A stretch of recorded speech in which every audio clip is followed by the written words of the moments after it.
사람의 신경망은 여러 계층 구조로 이루어져 복잡한 문제를 해결할 수 있습니다. 이번 강의에서는 단층 퍼셉트론을 다층으로 확장한 다층 신경망에 대해서 살펴보겠습니다. 학습 내용은 5가지입니다.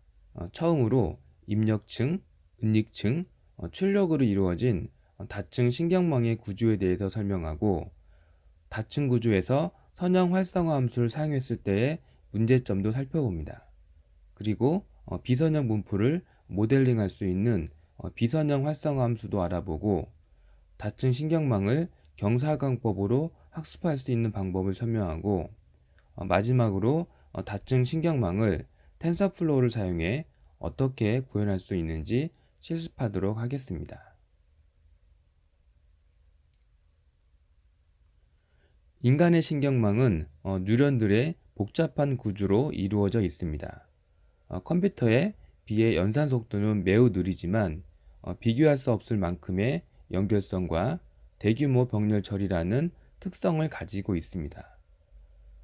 복잡하고 거대한 인간의 신경망 구조를 이전 단층 퍼셉트론에서는 매우 단순화시켰기 때문에 성능에 있어서 근본적으로 한계를 가질 수밖에 없습니다.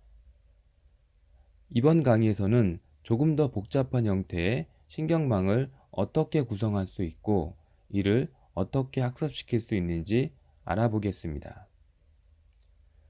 이전 강의에서 살펴보았던 신경망인 단층 퍼셉트론은 입력층과 출력층으로 이루어진 간단한 구조의 신경망입니다. 이 신경망은 활성화 함수를 변경하는 것 외에는 성능을 개선할 수 있는 방법이 없습니다. 그래서 현실 세계의 다양한 문제들을 다룰 수가 없습니다. 분류 문제에 있어서 데이터를 잘 나눌 수 있는 직선만 학습할 수 있고, 회귀 문제에 있어서도 전체 데이터를 가장 잘 표현할 수 있는 직선을 학습하는 것이기 때문에 데이터가 복잡한 분포를 가지고 있을 경우 오류가 많이 발생할 수밖에 없는 근본적인 한계를 가지고 있는 방법입니다. 자, 그래서 이러한 한계를 극복하고 성능을 개선을 위해서 주로 입력단에서 어떻게 특징들을 최적화할 수 있는지 이에 대한 다양한 연구들이 이루어졌습니다. 이를 특징 추출이라고 하는데, 주로 영상과 같은 고차원 데이터를 저차원 데이터로 줄여서 계산 효율성을 높이거나 영상 신호처럼 다양한 입력 신호에 대해 회전, 크기 같은 기하학적 변형에 강인한 특징을 추출한 연구가 이루어졌습니다. 추출된 특징을 신경망의 입력단으로 사용합니다. 이는 신경망 자체의 성능을 높이는데 한계가 있기 때문에 신경망의 외적인 부분에서 성능을 개선하는 방향이었습니다. 다층 신경망은 은닉층을 추가하는 간단한 구조 변경을 통해서 복잡한 문제를 해결합니다. 이 은닉층이라는 구조 덕분에 신경망을 복잡하게 디자인하는 게 가능하고, 이 복잡한 디자인으로 인해서 현실 세계의 복잡한 문제를 풀 수 있게 되었습니다. 대부분의 복잡한 업무나 조직이 계층 구조를 가지고 있듯이 계층 구조를 가지고 있는 다층 신경망 구조는 등장할 수밖에 없었습니다. 다층 신경망은 이전 단층 신경망하고는 달리 몇 개의 은닉층을 사용하는지에 따라 왼쪽 그림처럼 하나의 은닉층을 사용할 수도 있고, 오른쪽 그림처럼 4개의 은닉층을 사용할 수도 있습니다. 은닉층을 몇 개 사용하는가에 따라 성능이 달라질 수가 있기 때문에 은닉층의 수를 조절해 가면서 다양한 성능 개선을 이끌어낼 수 있습니다. 그리고 특정 문제에 최적화된 은닉층의 설계도 가능합니다. 은닉층의 수를 늘려갈 수 있지만 각각의 상황에 맞춰 은닉층에서의 노드의 개수를 조절할 수도 있습니다. 다층 퍼셉트론 같은 경우에는 입력층의 노드의 개수와 출력층의 노드의 개수가 고정되어 있지만 다층 신경망에서는 입력층과 출력층 사이에 은닉층을 가상의 층으로 생각할 수 있기 때문에 이 은닉층은 입력층 노드 수보다 클 수도 있고 작을 수도 있습니다. 예를 들어 이러한 다층 신경망은 첫 번째 은닉층은 2개의 입력을 받아서 4개의 출력으로 확장을 하고 두 번째 은닉층은 4개의 입력을 받아서 2개로 압축하고 있습니다.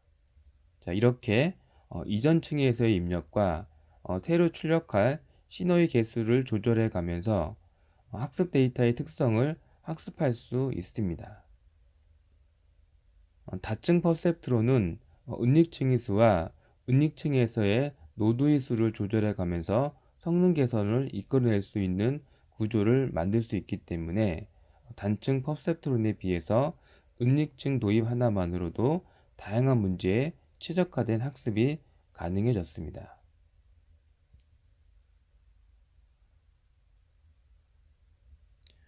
X와 논리 소자를 학습할 수 있는 다층 신경망을 한번 설명해 보겠습니다.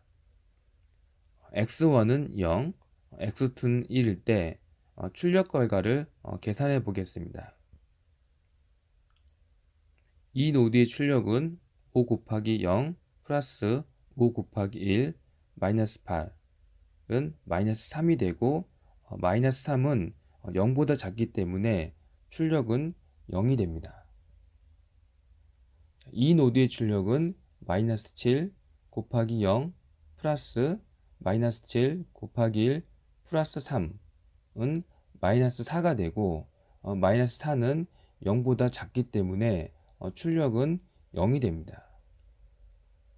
이 노드의 출력은 마이너스 11 곱하기 0 플러스 마이너스 11 곱하기 0 플러스 6은 6이 되고 6은 0보다 크기 때문에 출력은 1이 됩니다.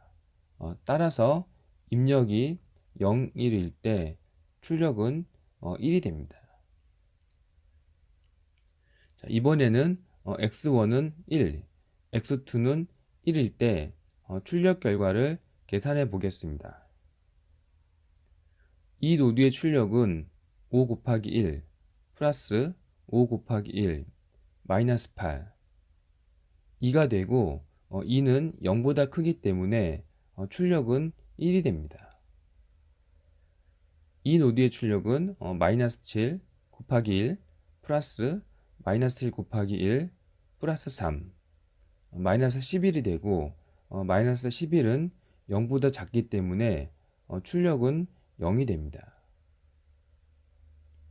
자, 이 노드의 출력은 마이너스 11 곱하기 1 플러스 마이너스 11 곱하기 0 플러스 6 자, 마이너스 5가 되고 마이너스 5는 0보다 작기 때문에 출력은 0이 됩니다. 따라서 입력이 1, 1일 때 출력은 0이 됩니다. 나머지 입력에 대해서 출력을 계산해 보면 입력이 1, 0일 때 1을 출력하고 입력이 0, 0일 때 0을 출력합니다. 자, 이렇게 입력 계층에서 가중치가 곱해지고 은닉층을 통과해서 출력층까지 전달되는 형태를 순방향 전파라고 합니다. 학습이 완료되면 가중치가 정해지고 예측은 순방향 전파를 통해서 계산됩니다. 순방향 전파는 단순한 가중치들의 곱과 활성화 함수만 계산하면 되기 때문에 예측 속도는 학습에 비해 매우 빠릅니다. 이렇게 다층 신경망에서 은닉층을 사용할 때 고려해야 할 사항이 몇 가지 있는데 그 중에서 우선 활성화 함수에 대해서 살펴보겠습니다. 지금까지 사용한 활성화 함수는 계단 함수입니다. 생물학적으로도 가장 단순해서 특정 역치보다 클 때만 반응하는 함수인데 신경망에서는 계단 함수보다는 이 함수를 조금 부드럽게 만든 S자 모양을 갖는 시그모이드 함수를 주로 사용합니다.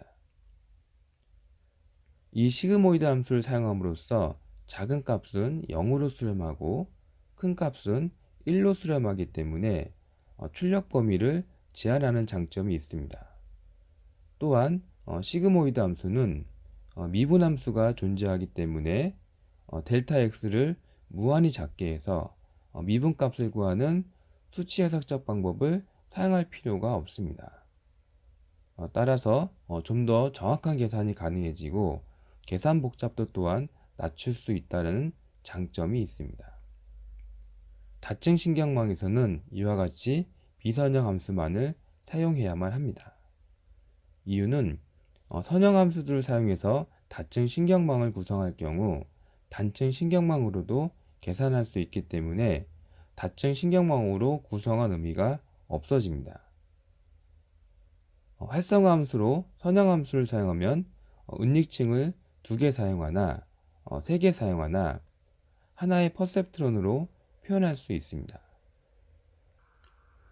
은닉층을 아무리 많이 깊게 구축해도 은닉층이 없는 단층 네트워크가 됩니다. 이유는 선형 출력들의 조합은 선형이기 때문에 선형 함수만 사용해서 깊은 네트워크 구조를 만들어낼 수 없습니다.